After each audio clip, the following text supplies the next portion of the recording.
All right.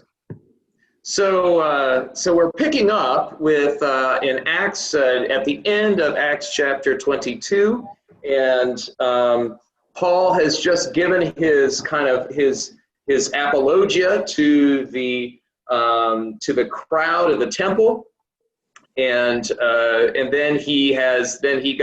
then they whisked him away into the Roman barracks. He's played his I'm a Roman citizen, get out of flogging free card. So that's always good to have one. You want to save one of those. If you got one, you want to save it. Use it, hold it back, because you never know. You want to play it when you need it. And otherwise it costs you $50. So that's a cultural reference, generational reference. So anyway, in verse 30 is where we pick up with the narrative. And so this, speaking of the tribune, since the tribune wanted to find out what Paul was being accused of by the Jews, the next day he released him and ordered the chief priests and the entire council to meet. He brought Paul down and had him stand before them. So this sets the scene. So again, as the tribune couldn't get any information out of Paul, the proper way by flogging him. I mean, that's how civilized people, question other people. And so failing flogging, he has to actually go through we have to bring in everybody, have to have an investigation. So he brings in the Sanhedrin, and we do know from Josephus, the Jewish general and historian, that the Roman tribunes and governors did exercise the power to convene the Sanhedrin when they wanted to. That was one of the things that they got to do as the occupying power, that they could kind of, hey, you guys, I want to meet with you. And so they would summon the high council. And so Paul, being dragged before the Sanhedrin, is once again a fulfillment of Jesus's prophecy about his followers. You remember Jesus said, they will drag you before magistrates and kings and before the council. And here we have the fulfillment of Jesus' prophecy, and that the entire council, the word there is the Sanhedra. So it's the formal term for the council in Jerusalem. So, and again, now, we of course, we who've been following the narrative of Acts, we know what the true council in Jerusalem is, don't we? Right? We met them in Acts chapter 15. They came up with a ruling. So we all know who the real elders in Jerusalem are, but this is the kind of the folks in the temple. And so while Paul was looking intently, and that's, again, I always like you to kind of, note the Lucan, the characteristic Lucan touches. This whole thing about looking intently at people. This is something that, Peter and John do to the beggar at the Beautiful Gate. They're walking by and they look intently at him, and he looks up thinking they're going to give him something.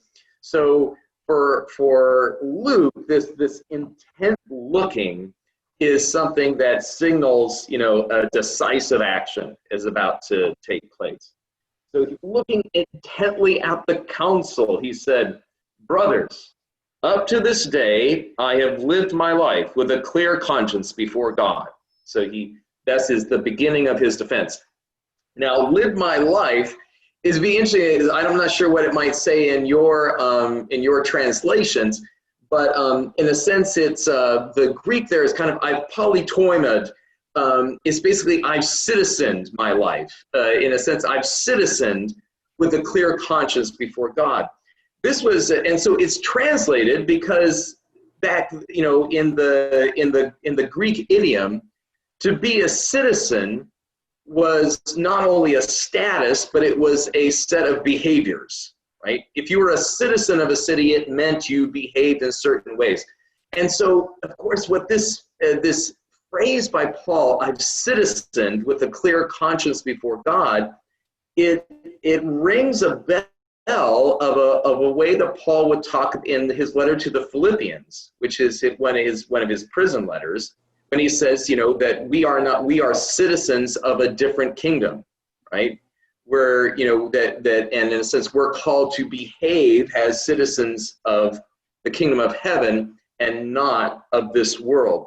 So this is actually kind of a typical kind of Lucan or a typical Pauline expression that in a sense, to talk about the Christian vocation has a citizenship, has a politeuma. In a sense, it's a way of acting in community. And again, and I think I want to double understroke this, that again, the biblical, the New Testament notion of what it means to be a disciple is inextricably connected to living in community. In a sense, you can't be a citizen by yourself, right? I mean, it's like you're on a desert island, you're not a citizen of anywhere, right? I mean, you're by yourself on a desert island. To be a citizen immediately implies a commonwealth, right? It implies a community to which one belongs, to which one is accountable. I mean, citizenship there's some give and take. Not only do you get your get out of flogging free card, but there's also certain rights, responsibilities, and privileges, appertain thereunto. And so, you would defend if you're a citizen, you defend the community with your life, you support it financially. And so this is one of Paul's key understandings as he grappled with how to describe being the people of God to a Greek pagan audience, right? In a sense. And so what we kind of get an insight into is, since Jews they have the whole people of God thing down. Of course they messed up quite frequently. That's the Bible. I mean, the Bible describes all the many ways in which Israel failed to be the people of God. But they had they had the notion, that sense of identity as the people of God is just baked in, is in their DNA. So how do you describe that to kind of Greco-Roman pagans who have no understanding of what that might mean? So one of the ways that Paul did that was clearly he used the idea of citizenship to describe what it meant to be a follower of Jesus. It meant that you were a part of a community to which you were accountable for your behavior, which you were pledged to support, right? For which you would give your life if required, and would in its turn take care of you. That is, that in a sense, so that there was this reciprocal set of relational expectations that Paul could kind of look at citizenship in the Greco-Roman world, being a citizen of a city, and saying, we're in a new city, the heavenly Jerusalem. He could talk about, use those metaphors to talk to Greeks about what it meant to follow Jesus. So in a sense, I have citizened myself with a clear conscience before God. Then the high priest, Ananias, ordered those standing near him. And so just to set the stage here so you understand, so Paul is standing. The tribune would be seated, right? Because in the ancient world, this may be, I don't know if this sounds funny to you, but it's a basic fact of the ancient world. Chairs were rare, right? Chairs were expensive. Now we make we just mass produce chairs, but chairs were actually for the wealthy. Only the wealthy had chairs. I mean, Jesus is sitting around teaching. When he said he sat down, it doesn't mean he took a chair. Right? It's not like the disciples, they have like their camp chairs and they oh, okay, here, and they fold them out like they're watching a soccer game. I mean, this isn't what's going on. When they sat down, they sat on the ground. You take your cloak off and you put it on the ground and you sit on it. That's how it worked. So the tribune is the judgment seat was really a thing, because the judge has the one with the greatest amount of status would be seated. Everybody else is standing. Now, Ananias has the chief priest. Now, you could imagine that his group, the Sanhedrin, they would bring in a chair for him because they would want to show that he is a dignified person just as much as the tribune. Although, if you can imagine the fortress and the steps of the fortress, the tribune would be seated up at the high stage level with Paul standing as the accused, and then Ananias would be down a couple levels seated there. So it's basically those standing near him are not those standing near Paul, but those standing around Ananias that has his entourage. So the high priest Ananias ordered those standing near him to strike Paul on the mouth. At this, again, this should be immediately reminiscent of the passion of Jesus, right? It's like, prophesy who struck you. And at this, Paul said to him, God will strike you, you whitewashed wall. Are you sitting there to judge me according to the law, and yet in violation of the law, you order me to be struck? So boy, this is Paul speaking with parousia, boldness, like that classic Lucan quality. It's like, I'm not intimidated. Paul, he's not intimidated by anybody. So to God will strike you, you whitewashed wall, is a solemn biblical curse, right? That in a sense, to strike you, it means like, it'd probably be better translated as, let not strike you, but smite you. May God smite you. If I said to smite, you would, that's an old-fashioned word. That's a solemn. So this is Paul starts out with a solemn biblical curse. Now, one of the things we do, I've mentioned how Luke wants you to see how parallel Paul's trial is in many ways with Jesus's passion. But here's a key difference, which Paul doesn't try to make up for. In some ways, he almost highlights. Did Jesus talk back? No, he did not. He was silent like a sheep before its shearers, right? Jesus, and so Paul really is although he's going through many of the same moves as Jesus in his passion, and Luke wants to bring those out, that yes, this is the way of following Jesus. On the other hand, Paul is clearly, he has a mouth on him. There's no other way. He's just got a mouth. And he's just willing just to spout off. And this is in contrast to Jesus as the model, and which again the portrait of Jesus which Luke himself creates in the narrative, that Luke portrays Jesus as the Stoic philosopher very calmly going to his death, right? Whereas Matthew and Mark, which are more Semitic, right, in their presentation of Jesus. For them, they highlight Jesus as the righteous sufferer, right? That's an Old Testament, that is a classic Old Testament, the innocent righteous sufferer. That's who Jesus is walking through the passion. Again, for Luke, it communicates to a Greco-Roman audience. His model for Jesus is that of the brave, kind of the courageous Stoic philosopher, kind of accepting the consequences of his principles. Paul, not so much. Paul's an argumentative little guy, so he spouts off, are you sitting there to judge me according to the law, and yet in violation of the law you order me to be struck? So here, Paul highlights the hypocrisy of Ananias. That is that, in a sense, Ananias, we're not exactly sure why Ananias is having Paul struck. Maybe it's by saying, he's calling Paul a liar for saying that he's lived with a clear conscience before God, or maybe he feels that Paul is on the borderline of blasphemy by saying I've lived with a clear conscience before God.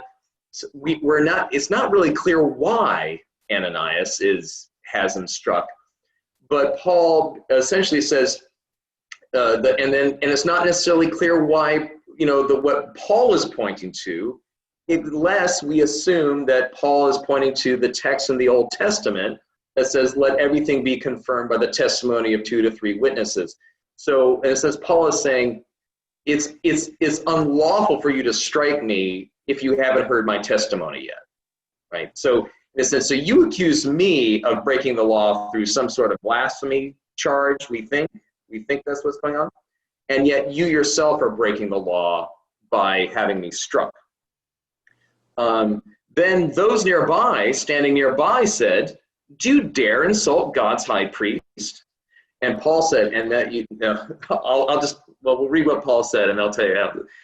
Paul said, I did not realize, brothers, that he was high priest. For it is written, you shall not speak evil of the leader of your people. Now, again, you have to understand that it's not like Ananias would be coming in there undercover or incognito. He is clearly seated while the people around him are taking orders from Ananias. So Paul is in full sarcasm mode here.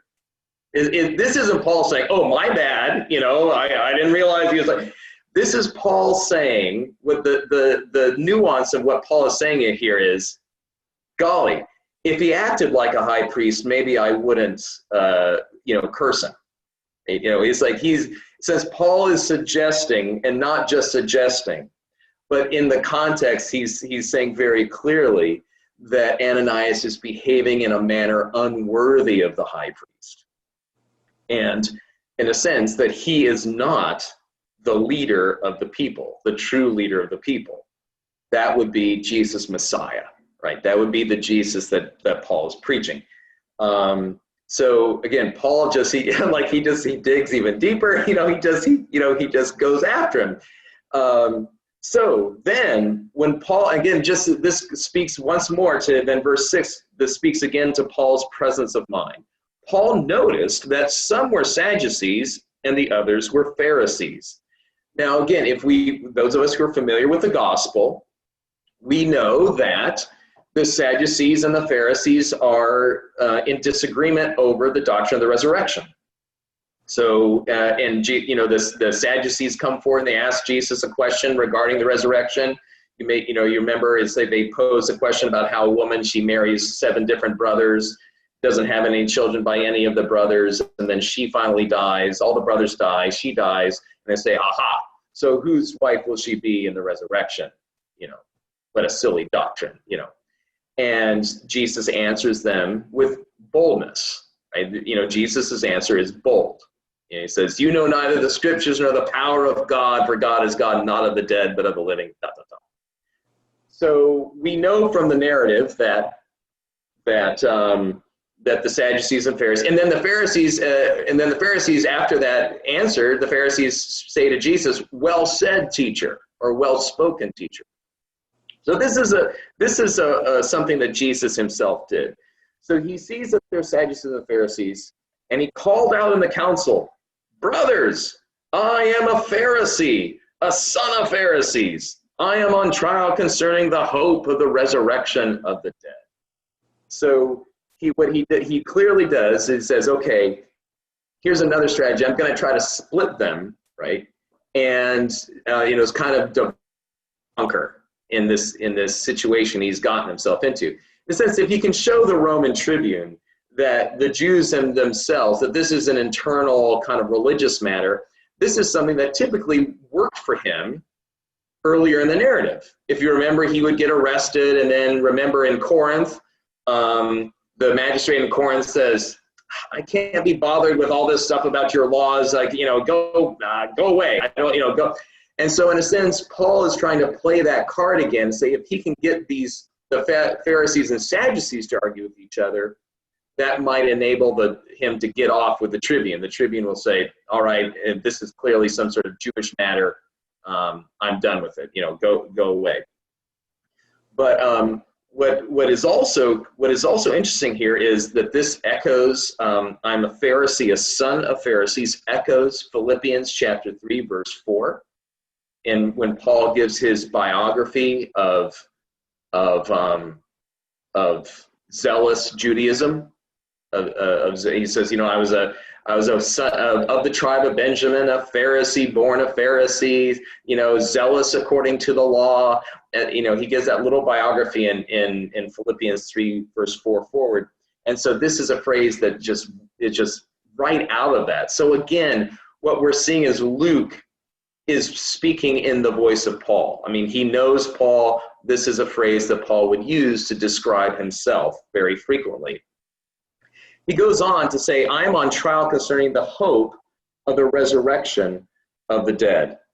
And ultimately, the resurrection of the dead is something that he and the Pharisees would agree upon, but is really something that is at the nub of the difference between the Jews who are following Jesus and the Jews who are not.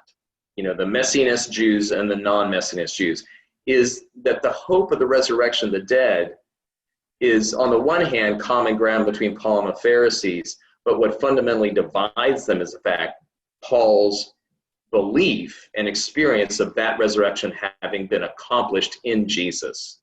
So on the one hand is common ground with the Pharisees, but on the other is the precise ground upon which Paul and the Pharisees part ways. You know, it's about, because that really is the Christian distinctive. That and so Christians don't just, in a sense, Christians don't just believe in the afterlife. I mean, right? I mean, and that's something I want to impart, you know, is that Christians do not just believe in the afterlife. You can be a pagan. You can be whoever. I mean, lots of people believe in an afterlife, right? You know, if you did a man on the street interview, I think probably a big majority of Americans would believe that there's something after death, right? But the Christian belief is in the resurrection of the dead, and that's different from the afterlife. It's a different belief. Now, there's some common ground because, yes, we're talking about a life after the life when your little heart stops beating, you know, and then, you know, that there's something after that. So we do share, in a sense, a temporal overlap.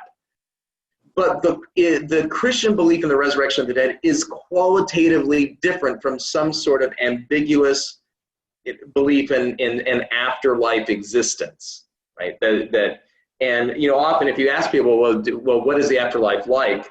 That's where it kind of runs out. It's like most people, I think, this is, you know, there might be one. I think there is one, but what is it like? Oh, I don't know. You know, define that for me, and you probably get as many answers as people you interview. But for followers of Jesus, the resurrection of the dead is a physical resurrection of the body, and is this is a phrase that that N.T. Wright, actually I'm stealing from N.T. Wright, it's a belief about the life after death. In a sense, we had a memorial concert this afternoon, right? And there are those who have gone before who are experiencing the life after death.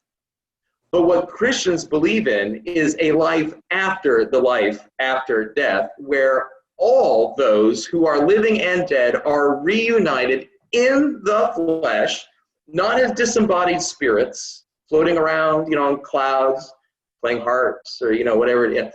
That, you know, that in a sense, we're not just kind of miasmic myths, you know, floating about, having great ideas. I don't know what it is. But the resurrection of the dead is a resurrection in the flesh, in our bodies, and a life together in the flesh that is revealed to us by Jesus's own resurrection. He comes and it's a life that is, in a sense, unbounded by many of the constraints of the physical world as we know it. Jesus appears to his disciples. He walks through locked doors, you know, and yet Jesus sits there and eats fish with them, right? They can touch him. It's like, put your hand right here. In a sense, Jesus is really there. Like they can reach out and touch him. He's really there. He sits down and eats fish with them. You know, at the Sea of Galilee, he makes them breakfast, right? So the resurrection of the dead is a life that we have together in the body that is in which sin and death have no role, right? That there, you know, if you take sin, you know, which for us is nearly impossible to imagine. right? And that's the point. I mean, that's what Paul in Corinthians chapter 15, he says, it's as different from the life we have now as, the grain in the full head is from the seed. And yet part of his point with that analogy is the grain in the head is still grain stuff, right? It's not something else than grain. And it's not just wispy air. It's material, right? It is grain. You have grain seed and you have grain in the head, but it's qualitatively different. And by the way, the grain in the head is more fruitful, right? You can eat a seed versus like a handful, like a whole handful of what they back in the old days they called corn, but not maize. But in the corn in the head, you have lots there, not just one seed. You got lots of kernels, and so that's Paul's analogy is about abundance versus scarcity. That the life we all have will still be physical life, but it will be life that's lived in abundance and a qualitative difference that is just difficult for us to imagine, in the same way that it'd be difficult for a little seed to imagine what would happen, as it would imagine itself becoming the full grain in the head. So that's the belief that separates Christians from other folk, that this is what we believe. So now the question, good question. So did the Pharisees and Sadducees come from different tribes? So the Sadducees were not different tribes, but they had different socio-political locations. So the Sadducees were essentially the temple aristocracy. It was the Jewish royal families and the high priestly families that were centered in Jerusalem. And the Sadducees were those who were particularly associated with the cult of the temple, right? Basically the temple worship. The Sadducee position, in a sense, if you had to, in a sense, you had to, how can I give you a modern example that isn't politicized? It's political, but not politicized. Well, let's just say, in a sense, you can't be an American in the day we're living without having an opinion about climate change, for example. I mean, it could be a different opinion, but just about everybody's got one. It's just kind of like, it's a thing.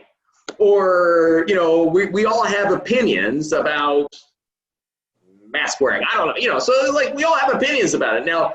And in fact, in some ways, it's more like mask wearing in the sense of being divisive and politicized. So all the factions in Roman-occupied Judea had an opinion about how to handle the Roman occupation. I mean, they had an opinion about Rome. Rome was kind of like the climate, right? So how do we manage this climate that we're living in that's pressing down on us, right? So the Sadducee answer about the Roman, the political, really the only political issue of Second Temple Judaism. What do we do about the Romans? What is God going to do about the Romans? And how do those two things connect, right? There's what we are going to do about the Romans, what God is going to do about the Romans, and how do we maybe speed up what God is going to do about the Romans, right? Because we think God has taken his own darn time, and it's it's time to show up and take care of the Romans, God. So how do we accelerate that program? Okay, so the Sadducees' position is, well, occupiers come, occupiers go. We had the Greeks, and then Judas Maccabeus, he had a good run. He was one of us. He had a good run, but then he went, and so now we have the Romans. But as long as the temple worship continues uninterrupted and according to Torah, according to the law, it really doesn't matter who's in charge, right? As long as the temple, the machinery keeps running, because that's what God told us. That's what he wants. He told us in Torah, you sacrifice this in the morning, you sacrifice this in the evening, you do this for this festival, you do that for that festival. and you blow the shofar at a certain time, and you basically, and so their position was, as long as we keep doing those things, it doesn't matter. The Romans being here doesn't matter, as long as the Romans allow us to continue temple worship. And so they were seen by the Pharisees and other, and especially the zealots, the armed revolutionary, but even by the Pharisees, as collaborators. Basically, what do you mean we can live with the Romans? That's crazy talk. We've got to get rid of the Romans. Don't you see what they're doing out there? And the Sadducees could say, no, we don't know, and we don't care, because we're here snug as a bug in the temple. And by the way, we're in charge of the temple, and keep those taxes flowing, people, because all that revenue and all that animal sacrifice is all coming to them. And by the way, they also kept records of debt. The Sadducees were the registrars of debt. And so Josephus records that one of the first things when the Zealots took over the city of Jerusalem, when they overran the Roman garrison in 66, as soon as they had control of the city, they took the temple precincts and they went into the temple treasury and got out all the records of debt and put it in a pile and set it ablaze. They wiped out this is before databases, right? So they wiped out all the records of debt in order, because for them, this was the biblical year of Jubilee, and they were going to bring it about. And their theology was, if we bring about the Jubilee through armed revolution and doing things like burning the records of the debt in the temple, then God will do his bit.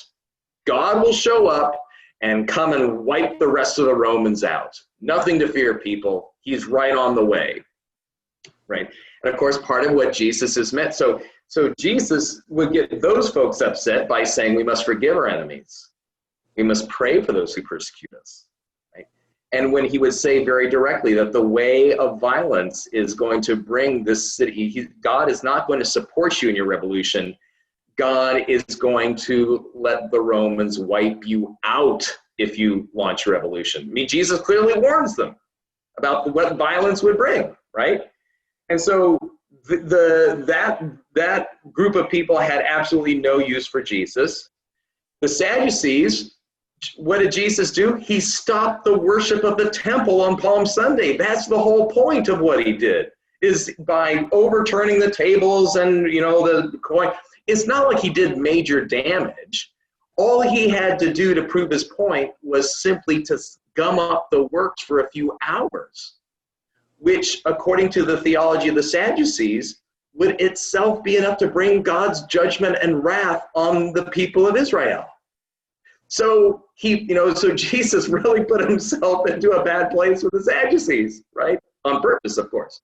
It's not like he's, politically incompetent. He's doing exactly what he went there to do. And so who does that leave? The Pharisees. Well, the Pharisees, you think, might be sympathetic to him, and there are parts in the Gospels show that the Pharisees are interested in what Jesus is doing and what he's saying. But here's the little problem. Jesus made kinship, that is, he ate with sinners.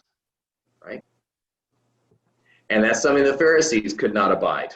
The Pharisees are like, we like some of the things you're saying, but you're not keeping very good company. In fact, you're kind of keeping the company of people who aren't going to be on the right side of history when God shows up to cleanse not only the Romans, but all the sinners out of Israel, right? And so Jesus, his message of forgiveness and mercy is precisely and it almost like calibrated to attract the sinners in Israel, the sinners of Judah and Galilee. And that's what the Pharisees, they just can't stand it, right? And tax collectors are in. I mean, who's out? Well, that's exactly right. So Jesus this is a long discursus, but Jesus basically went through and alienated and antagonized every single meaningful constituency. I didn't even talk about the Hasmoneans, about Herod's people. I mean, so, of course, Jesus, pinches Herod's nose too. So, all four major constituencies, Jesus honks off, right? But it's the people who love Jesus, and that they're the ones who are responding, all those crowds. But Jesus does not come, not only does he come not bearing traditional military power, he does not come into Jerusalem bearing traditional political power either. You know what I mean? I mean, it's like he could, you could stage a march, but not elect a congressman, right? That's electing people up. That's political power, right? You can do all, I'm not trying to be too political here. I'm just saying there's a difference between a movement and then that movement translating into traditional political power. And Jesus clearly has no interest in translating his movement into traditional political power, right? With the Sadducees, Pharisees, Zealots, or Hasmoneans, right? Because he is bringing a different kind of power, the power of suffering love, which doesn't translate into politics very well at all. So that's the scandal of the cross, right? is revealing that God's power is manifested through small things, through weak things, through vulnerable things, and by things I mean people. Right? So anyway, so that's kind of that, and so here comes Paul. And so as we've learned, Paul was just really tight, and he was like, he was studying to be in the Pharisaic party, and not just any part of the Pharisaic party, but the most kind of radical wing of it, the more violent wing of the Pharisaic party. The thing about the Zealots, by the way, is they're the guys hanging out in the hillsides, shivving Romans in the streets in Jerusalem. That's the universal sign for shiv. Like if you go to it's like, check please, I'm going to shiv you. But anyway, he's in the zealous thing. And the thing is that the Pharisees didn't have much patience for the Zealots because they didn't have their moral act together. Let's just compare. Rebel armies living out there in the hills tend not to be moral exemplars among the population that they hide among, right? I'm just saying. So the Pharisees didn't really have a whole lot in common with the Zealots. The problem is that, again, it's enemy of my enemy, and everybody hated the Romans. And except the Sadducees, who hated them a little bit less, which meant that all the other Jews really hated the Sadducees almost as much as they hated the Romans. So Luke gives you this editorial comment, which is marked by the NRSV in parentheses, which of course that's not in the original Greek, but the NRSV helps you see. This is Luke kind of taking you aside and saying, the Sadducees say that there is no resurrection or angel or spirit, but the Pharisees acknowledge all three. So then a great clamor arose, and certain scribes of the Pharisees group stood up and contended. We find nothing wrong with this man. What if a spirit or an angel has spoken to him? Now, you might think, isn't that nice? I mean, the Pharisees are the tolerant ones here, right? I mean, they're the ones who are they sticking up for Paul? And part of this is Luke. Number one, we need to understand that in the whole narrative, Luke never shows the Pharisees with any sort of sympathy, or like the Pharisees never get the right answer. It's like, they always, it's like, right answer, or they get the right answer for the wrong reasons. So, yes, we find nothing wrong with this man. So far, so good. What if a spirit or an angel has spoken to him? So in a sense, the tragedy here is the near miss. It's kind of like you can almost hear, the Holy Spirit say, so close. It's like you were so close, but didn't get it. the Pharisees might be, they can see that Paul is an ally with them against the Sadducees, but they fail to accept Paul's testimony, except on the grounds of their own preconceived experience, right? Their own categories. They're unwilling to leave the category that neither a spirit nor an angel spoke to Paul. That is, by spirit, it's a lowercase s, which what they mean by that is a spirit of the dead. Right? So maybe Jesus's spirit, meaning his ghost, spoke to Paul. Maybe that's what's going on. Or maybe there was an angel that spoke to Paul. And the problem is, Paul was the first to tell the Pharisees, no. The risen Jesus Messiah spoke to me, and that's where he lost him.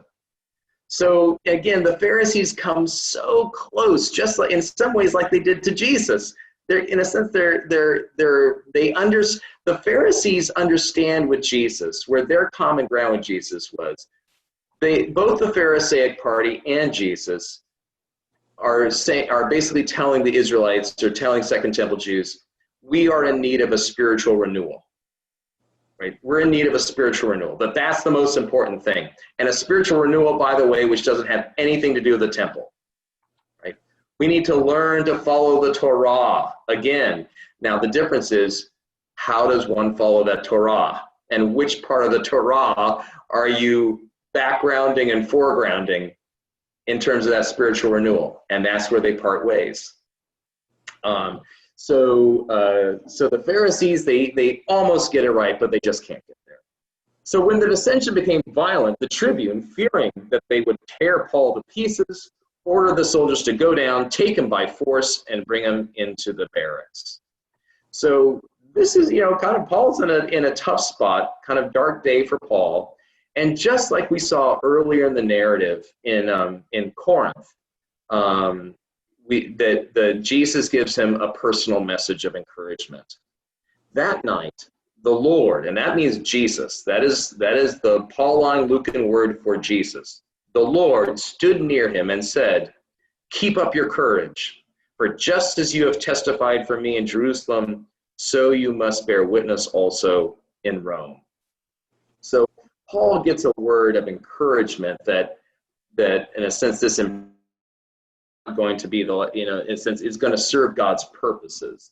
And it's a confirmation also within Luke's narrative of the word that Jesus gave to Paul in Damascus. We have to remember, when this whole kind of Pauline thing got started in Damascus, Jesus says, he's going to be my witness to the Gentiles, and I will show him what he must suffer for the sake of my name. So Jesus gives a confirmation to his word, and Paul is going to be sent by Jesus to Rome at the hands of the Romans in order to testify, in order to witness to Jesus and his resurrection. So that's kind of like, kind of a stamp of approval from Jesus, like, keep it up, Paul, you're doing okay. So in a sense, one of the, as I talked about before, meaningful parts of this narrative, remember I talked about Paul's interaction with the Jerusalem church. Where's the Jerusalem church? Right? You would think that maybe some of, the Jerusalem church maybe James, maybe somebody else, anyone would show up to stick up for Paul. Goose egg. No one.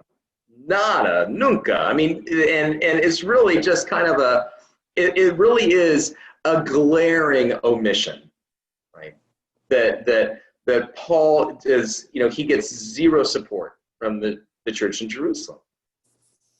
And, again, the Christians, the Jewish Christians in Jerusalem, they have to live there. In a sense, Paul they're not Roman citizens. They don't get a get out of flogging free card, so, and they're a minority in the city. So, in a sense, we can't be too hard on them. But for Paul, it must have been a deep personal disappointment that because what would normally happen is that your kin group would stick up for you, right? That was part of the whole point of the kinship network. Like, you always stuck up for each other. And the fact that no one sticks up for Paul, that he's essentially by himself, is just a huge fact in the narrative. You know, it's a fact of omission. And so, you know, which is perhaps why Jesus, you know, I wonder if that's why Jesus comes to Paul, is because of that profound disappointment and sense of isolation, and kind of being, you know, you could imagine Paul kind of feeling a little hung out to dry, and, you know, kind of having to contend for himself in a situation where he could lose his life, you know, imminently. And so in the midst of this, Jesus comes to encourage him, keep up your courage. And I think one of the gifts of this is that, you know, to us, is that we can sometimes feel like we're, you know, all alone in the fight. We're all alone in the struggle. And that it's at those times when we feel in some ways most disappointed by others or in ourselves even, that Jesus, you know, I just, if you get into that corner, if your back gets into that corner, hear the word of Jesus, coraggio in Italian, you know, keep up your courage, be of good courage. You will keep on testifying for me. You will be my witness. And, you know, that's something that we're all called to hear. And I think that's I think it's the motto of Amnesty International, is coraggio, is the idea that, you know, it's an organization that was originally founded to give courage to those who were held in captivity and whose rights are denied. And so in a sense, the word is a profoundly Christian witness in many ways, to be able to say coraggio. And also that we are called, we can be the hands and feet of Jesus and have our eyes open, our ears open, our hearts open for those who might be in that place in our circle of acquaintance and friendship, and to be the one through whom Jesus says, coraggio, keep up your courage. You know, continue to witness, continue to be faithful, and the Lord will see his purposes through in you. So it's really it's almost like for Luke, it's really an effective narrative interlude. Because, you know, it's the trial scene, and it's like all this, you know, it's the shouting, and, you know, like, you know, God smite you, and, you know, and then there's you know, they try to get him violently, and then he gets taken back into the barracks. It looks like defeat, and we're about to enter into a whole nother drama, starting in verse 12. And so, again, Luke has the artful narrator that he is. He realizes that the audience has to take a breath, right? And it says you can't just keep going, you know, from explosion. I mean, that's like a modern action film. But I mean, you gotta, you know, it's like you can't just keep going from explosion to explosion. You've got to have some time for character development. You know, you got to have some time to simmer it down a little bit, slow down the pace. And that's exactly what verse 11 does in the narrative. So again, it's not necessarily spiritual or theological, but I always like to, as we read through this, to also call to attention the art of this narrative, to be able to appreciate this book of the Bible has the true gift and storytelling that it is, and to God's people. And so we kind of settle it down, and it's at nighttime. And then in verse 12, you know, again, this is a great story. You know, it's like that night the Lord stood near him, and then in verse 12, in the morning. And it's just a marker of like, okay, we've had a breath. Jesus was with us. You know, our hearts were pounding for Paul. You know, we're all caught up in that action and everything. And it's like, okay, now we're ready for the morning and what it brings. And so there is a new day. So are there any other, before I move into that next paragraph, are there any other questions about the narrative so far? Or what we've brought up about the resurrection and all that good stuff? All right. Not seeing any hands or anything in the chat. We'll press on. Okay, so in the morning, the Jews joined in a conspiracy and bound themselves by an oath neither to eat nor drink until they had killed Paul. There were more than 40 who joined in this conspiracy. They went to the chief priests and elders and said, "We have strictly bound ourselves by an oath to taste no food until we have killed Paul. Now then, you and the council must notify the tribune to bring him down to you on the pretext that you want to make a more thorough examination of his case, and we are ready to do away with him before he arrives." Okay, so this is playing hardball, right? This is hardball. And what you see here in this chapter is like, here's the other faction. So we've seen the Sadducees and the Pharisees, and now you see those who are zealous. These are zelotes. These are people who are willing to use violence to uphold Torah, right? So these are zealous Pharisees who are ready, like, let's like get it on. It's like lock and load, boys. Just like, it's like, we're gonna take this. We're gonna, clearly these guys, the chief priests, they can't do anything. So you notice how the leaders of these zealots are giving orders to the chief priests. They're telling it's not the chief priests are saying to these guys, now we're going to call them down and you guys lie in wait for them. No. And so who is the leader of the people now? Ananias has lost the initiative. He is no longer controlling the narrative. He's not controlling anybody. Now the most violent segment of the Jews has come forward to do away with Paul, right? And so in a sense, the Roman kind of power is being met by violent resistance. And this should be a prefigurement.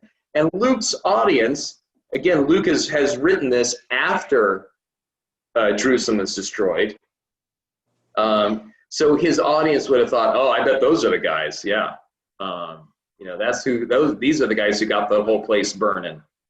So now in verse 16, you have a section that's not necessarily theologically deep at all. It just has the romance of a boyhood adventure. So I'll just read this. This is you'll hear what I mean when I say. Now, the son of Paul's sister, in other words, his nephew, right, heard about the ambush. So he went and gained entrance to the barracks and told Paul. Paul called one of the centurions and said, "Take this young man to the tribune, for he has something to report to him." So he took him and brought him to the tribune and said, "The prisoner Paul called me and asked me to bring this young man to you. He has something to tell you." The tribune took him by the hand, drew him aside privately, and asked, "What is it that you have to report to me?" He answered, "The Jews have agreed to ask you to bring Paul down to the council tomorrow, as though they were going to inquire more thoroughly into his case. But do not be persuaded by them, for more than 40 of their men are lying in ambush for him. They have bound themselves by an oath neither to eat nor drink until they kill him. They are ready now and are waiting for your consent." So the tribune dismissed the young man, ordering him, "Tell no one that you've informed me of this." It's an adventure. It's like, this is the narrative. This is Luke telling you the gripping story of Paul's escape from Jerusalem. Because so remember, for Luke has to get him out of Jerusalem and to Rome, right? And so how is he going to get him out of Jerusalem? Well, or how is God going to get him out of Jerusalem? Well, this is the means. And notice again, it's not the Jerusalem church that's helping him. It's Paul's own biological kin, right? His nephew. And which again, so what, Bible scholars and people who, think about, the background of all this, what we read into this is that Paul clearly has extended family, and not just extended, but very close family who are still in Jerusalem. He truly was a Pharisee of Pharisees, right? He has immediate kin happening to live in Jerusalem, tied not just anybody, but people who are tied in to the temple, makrimaks. That he has a nephew who would be in a position to hear about the plot. now whether or not the Jerusalem church knew about the plot or who knows, but they didn't help. But Paul's nephew runs and tells the tribune.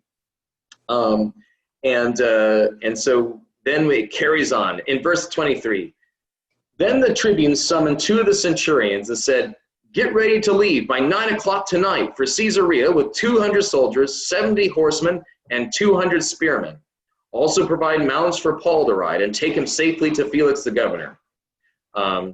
So then he wrote a letter to this effect: "Claudius Lysias, to his excellency the governor Felix, greetings. This man was seized by the Jews and was about to be killed by them. But when I had learned that he was a Roman citizen, I came with the guard and rescued him."